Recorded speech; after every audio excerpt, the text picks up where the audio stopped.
Encik nak meninggal ni, Encik. Lagi, jap, cuba tarik nafas jap. Lagi 5 minit. Lagi 5 minit. Dah tulis wasiat dah? Wasiat. Dah tulis? Belum. Nah, ambil pen. Nurse, sediakan dia pen. Nama siapa, Encik? Encik Ismail. Lagi 5 minit ni. Cepat tulis wasiat. Lepas tu dah call van jenazah tak? Belum lagi. Ya Allah, tak apa, saya call kan. Hello? Pesakit saya nak meninggal lah ni. Lagi 5 minit. Boleh hantar van jenazah sekarang? Ya. Jap, Encik. Dah tulis wasiat dah? Ya, okey. Jangan meninggal dulu. Jangan meninggal dulu. Tulis dulu wasiat tu. Nurse, dah tak payah bagi ubat dekat dia. Dia nak meninggal dah. Ya Allah. Encik Ismail, perbanyakkan MC 1 hari je? Mana cukup? Tambah lagi, saya bagi sebulan. Saya bagi sebulan terus MC. Penyakit awak ni teruk ni. Boleh meninggal. Sekejap, tarik nafas. Okey, tarik lagi. Okey.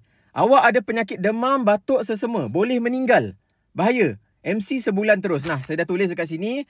Boleh bagi bos awak esok. Biar badan awak pulih dengan cepat. Okey, duit boleh cari. Kerja boleh cari. Tapi kesihatan awak tu penting. Sebab tu saya bagi MC 1 bulan terus. Kalau meninggal, payah.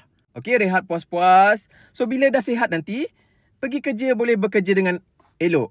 Sekarang, fokus kesihatan dulu. Semua sekali RM1,000. Boleh ambil ubat dekat kaunter and bayar juga dekat kaunter. Kanser tahap 4, Cik. Dah naik level dah, Cik. Sebelum ni, kanser awak tahap 2 je. So, saya check tadi, buat pemeriksaan, x-ray semua. Dah tahap 4. Naik level dah. Maksudnya, dah nak meninggal dah.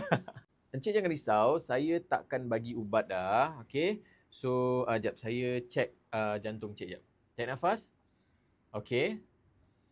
Okay, alright. Jantung Encik semua okay, tapi sedia maklumlah, kanser tahap 4. Okay, so tak perlu bagi ubat. Nurse, dah tak payah bagi ubat dekat Encik apa? Encik Faizal. Dah tak payah bagi ubat dekat Encik Faizal Okay, so Encik sekarang hanya berlatih mengucap 2 kalimah syahadah je. Okay.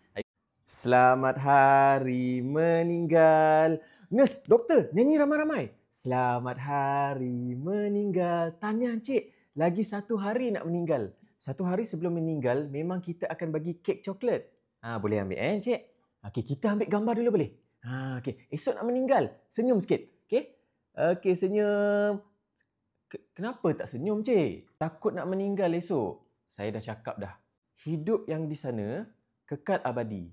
Hidup di dunia sementara sahaja. Tak perlu nak risau kalau nak meninggal esok. Patutnya happy, senyum. Okey, kita ambil gambar sekali lagi. Alright. Saya dah bagi tahu ahli keluarga Encik yang esok Encik nak meninggal. So sekarang ni saya tengah uruskan